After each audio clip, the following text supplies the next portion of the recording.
The number one thing you need to be doing right now to secure a successful retirement.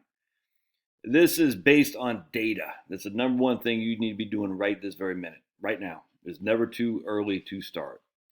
And I'm going to tell you what it is, and you're going to be surprised, actually. All right, so last night in the Locals live stream, we talked about this. I read an article from the National Bureau of Economic Research that talked about satisfaction in retirement. So successful retirement, I think we'd define that as what? Are you happy? Are you comfortable in retirement? If the answer is yes, all right, that you're happy and comfortable, you're satisfied in retirement, then that would be a successful retirement. If the answer is no, that you're not satisfied, you're not happy in retirement, that'd be a non-successful retirement. I think we can agree with this, all right? So retirement satisfaction is the determination of success. I would agree with that. Right? Would you agree with that? I think so. Because I don't care how much money you have, if you're not satisfied, if you're not happy in retirement, you could be freaking, Mr. Burns. That's not a good retirement. All right. So satisfaction in retirement. You don't have to have much money if you're satisfied in retirement. That's a better retirement than Mr. Burns, who's got freaking billions of dollars from the nuclear power plant. So then I saw this article just this morning I was reading from right here. Retirees' Financial Planning Horizon and Retirement Satisfaction by this guy, professor at Coastal Carolina University. An interesting article. I think he didn't miss it. What's the word I'm looking for? I think he overlooked the blindingly obvious, though, and that's okay. And again, I'm not saying he did deliberately or anything like that. I was surprised when I read this one sentence, and I was like, that was not the focus of the paper. His premise was that people who do financial plans are more satisfied in retirement, and I 100% think that's true. But I think there's a correlation with more people who do financial plans and retirement plans probably have more money. And as such, a little bit more wealth will probably lead you to be a more satisfied in retirement. Not for everybody, I grant you, but still. But there's a blindingly obvious thing he just kind of, not overlooked, but he didn't focus on. I was surprised by that. All right, so let's go to this article here.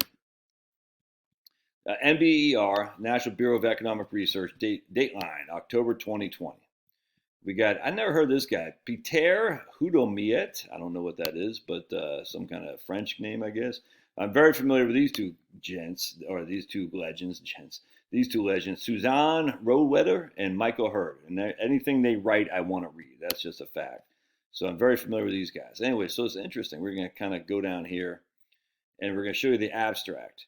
We examine the age profile of life satisfaction in the U.S. population aged 65 and older in the Health Retirement Survey or study, and find increasing life satisfaction at older age in cross-section. But based on the longitudinal dimension of HRS life satisfaction, significantly declines with age, and the rate of decline accelerates with age. Widowing and health shocks play an important role in this decline. Individuals with higher life satisfaction and in better health tend to live longer and to remain in the survey.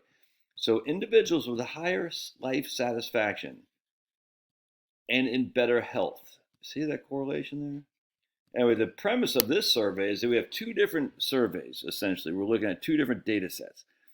One's the longitudinal. All right, they followed Josh when he's 50, when he's 52, they 54, 56, and so on and so on. The other is just a random survey of people today. That's a cross-sectional. The longitudinal one, we're following individual people. I always like the longitudinal one. I was actually surprised, about the retirement satisfaction on the longitudinal one. And this kind of led to this guy, too. Same kind of thing. He did a longitudinal study where you're following these people year over year. You're following these people year over year, every couple of years. The same people, if that makes sense. How are you satisfied in retirement? And interesting, I guess going back here. Individuals with higher life satisfaction and in better health tend to live longer and to remain in the survey. So what happens here is that the cross-sectional survey, the people with less life satisfaction are dying off. That's just all there is to it. And the reason they have less life satisfaction is what? They're dying. They're not in good health. So let me show you what I'm talking about. The gradient in life satisfaction across wealth and income quartiles is similar. Gradient is the steeper the satisfaction is. All right, so the gradient is the steeper it is, or the flatter it is. The gradient in life satisfaction across wealth and income quartiles is similar, although somewhat steeper in wealth. So basically, the wealthier you are, the more life satisfaction you're going to have relative to the income flow that you have. All right, that's interesting. But check this out. The difference in life satisfaction between the lowest and highest wealth quartiles is 0.7. The gradient with respect to education is smaller. So basically, no matter how well you're educated, the life satisfaction doesn't vary that much. All right, the income level varies a little bit, and then the wealth varies more. All right, so wealth is a determination of your life satisfaction. Education is not. Income level is a small determination. But check this out. Self-rated health shows a very strong gradient. There is more than one full category of life satisfaction between excellent and poor health, which is about 3 times the difference between the bottom and the top wealth quartiles. All right, so we have education doesn't really, your level of education doesn't change your life satisfaction much. Income changes a little bit. The higher the income, the more life satisfied, but not on a steep gradient. Wealth is a steeper gradient than income, which is a steeper gradient than education. Wealth gradient is relatively steep. In fact, I think they said, 0.37 here? Yeah, right here. The difference in life satisfaction between the lowest and highest wealth grade is 0.37. That's a gradient. Make up your mind, buddy. You're just driving me crazy this morning. He's got ants in his pants. It's freezing out there, Finn. I can't keep doing this. It's freezing. It's like freaking negative. It's cold as a witch's teat. Cold as a witch's teat. But self-related health shows a very strong gradient. There is more than one full category of life satisfaction between excellent and poor, which is about 3 times the difference between the top and bottom of wealth quartiles. The gradient in terms of what makes a life satisfaction is your health. If you are in good shape, you're inherently satisfied with your life in retirement in this case. If you're in bad shape, you're not satisfied. Nothing else comes close to this one thing. And then we factor in this. This is where this guy missed it. Well, he didn't miss it. It's just a surprise he didn't see the obvious. I'm going to take my hat off. Man, my hair's a mess.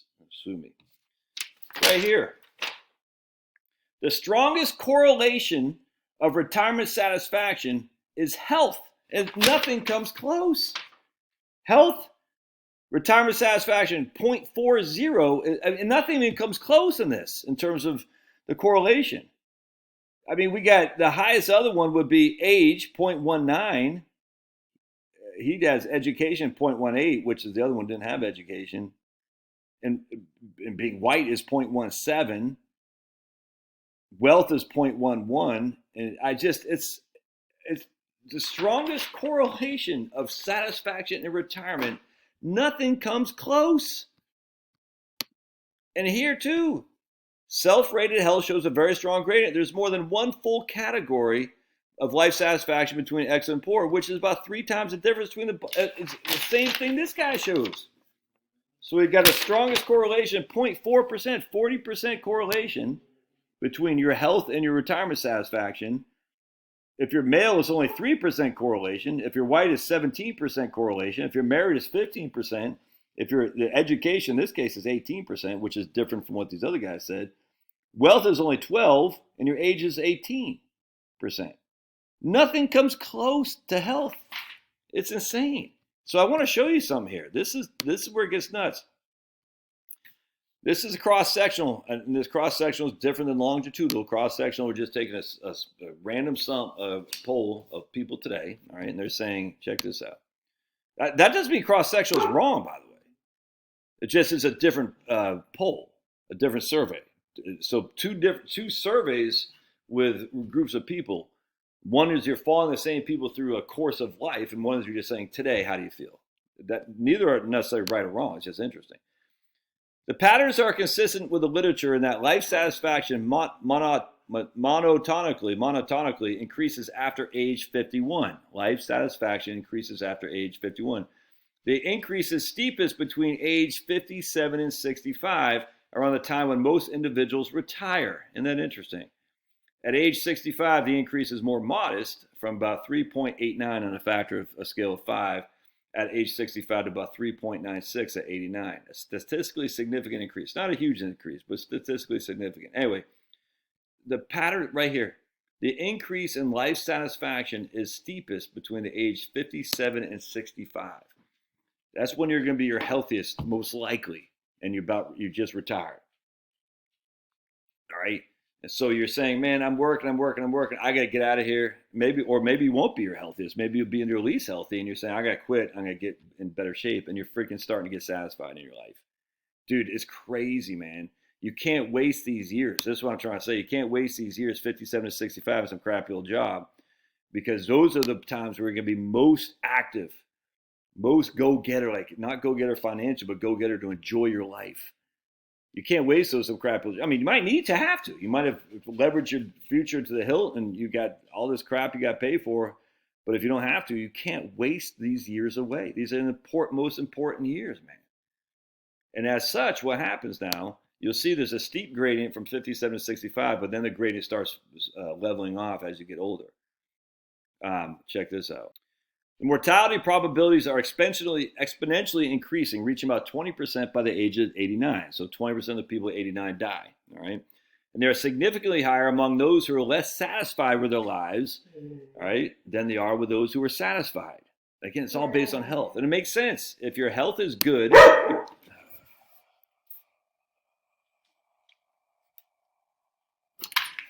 All right, no, we're not standing... Look at this guy. He's just like, I just want to look outside, Dad. It's freezing out. We're not doing that. No. Oh, my lands. Who wants a dog? Anybody? But yeah, there he is. He's like, Dad. Look at that tail. Look at him. It's such a... He knows what we're talking about him. Look at that tail. He's like looking back and forth. I know you're talking about me, Dad. Here he comes. Anyway, the healthier you are, the longer you're going to live. Shocking, right? And the better your life satisfaction is. It's just that simple. So right here, the mortality probabilities are exponentially increasing. We talked about that. On average, the 2-year mortality rate is 4.4% among those who are completely or very satisfied, or completely satisfied with their lives, while 7.3% or 66% higher among those who are not satisfied with their lives. Isn't that crazy? Those who are more satisfied with their lives live longer. Yep, and make up a larger fraction of the sample of older ages. So the cross-sectional, we have a case where the older you are, the more satisfied with your life. Why? Because the people who weren't satisfied with their life died off, and they're not in the survey. Because they've been dying off. The mortality for less healthier people, and people who are less satisfied with their lives, was 66% higher mortality rates than people who are satisfied with their lives. And we know the biggest correlation of satisfaction is health. Crazy. Interestingly enough, here we're taking the longitudinal study. We're following the same group of people over time. Life satisfaction substantially declines with age from 3.91 at age 65 to 3.52. Remember, on a scale of 5. At age of 89, a decline of 0.39 or 0.45 standard deviation. This is large contrast with cross-sectional patterns. All right, so as they get older and they get less healthy, their life satisfaction continues, it just drops and drops and drops and drops. Now, there's a significantly higher mortality rate for those people. They're dying off and dying off. But the ones who do remain alive, their life satisfaction is worse.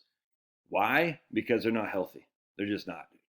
And health is by far and away the number one determinant of satisfaction in retirement. There's just no two ways around it. Conclusion, we found the rate of decline in life satisfaction accelerates as individuals age, possibly because the fraction of individuals experience negative life events increases with age. The events we studied, being a widow, so my wife dies, that's not going to improve my life satisfaction, and health shocks, such as newly developed, you can't do the 6 activities of daily living, bathing, brushing, transferring, all that stuff. So that's what they say. So all of a sudden you got health shocks that something went wrong. Play an important role in the decline in life satisfaction at older ages. Controlling for them reduces the estimated decline in life satisfaction at age 65 by 1/3. Controlling for health shocks reduces the estimated decline in life satisfaction by about 1/3. Hey, overall, Knucklehead. Overall, our results suggest that the optimistic picture about well-being among older people is based on cross-sectional data and is misleading. Those with lower levels of life satisfaction die younger, and those who survive experience declining life satisfaction as they age because they're getting less healthy. Research on the well-being of older persons needs to account for selection due to differential survival and differential non-response, and public policy that aims to improve the well-being of the older populations to be based on such research. So you got to start getting in shape, man. When's the last time you took a walk? When's the last time you just said, I'm not going to have a beer for my dinner? You got to start getting in shape. And that doesn't mean you got to go to the gym every day, but just take a walk. Breathe the fresh air. You got to get out there. You got to be getting some sun. Go for a swim. You lose some weight. You've got to start doing this. If you want to be happy in retirement, you have to do this. There's just no other way around that. We survey people, and they say the same thing. If I am in better shape, I'm happier. Has nothing to do so much with income, a little bit to do with wealth. More than a little. Has nothing to do with education attainment. It has to, again, a little bit to income, a little bit of wealth, but the biggest one is health. Stop drinking alcohol. Alcohol is a horrible thing, dude. Horrible thing. You can drink it, but it's a horrible on your body and it's horrible on your wealth too. That's just a fact. Oh, it's nice to you, teetotaler. Yeah, I am a teetotaler. You know how much money I save because I don't drink? How many freaking false carbs I don't have? Empty carbs, empty calories. You know what I'm saying? Just give up alcohol. Try it. Give up cigarettes. Try eating from home, man. Cook your own food. Man, you'll lose weight and you'll be happier. I can't tell you how many people have emailed me after they retired. They've lost weight, their blood pressure is down. They're just feeling great. They're ready to freaking bust the world. They're like, I'm here. I'm here. I can't say it. And I'm going to take, I can't, it's, oh my God. It's old Rush Limbaugh. I used to do this. I'm here. I'm something. And it's so funny, man. I think The Simpsons did it too. I'm here. I'm gonna get more beers or something like that. Pretty funny. All right. Anyway, love to hear your thoughts on this. This is good stuff. And go for a walk. Turn off the freaking news. Turn off the football game, and go for a walk. I'm not saying you can't watch football, but if you're gonna watch 3 games on Saturday and another 3 games on Sunday, and you're eating a bunch of crap, do yourself a favor and go for a walk. All right. Just get some fresh air. All right, God bless. Love to hear your thoughts. We'll see you.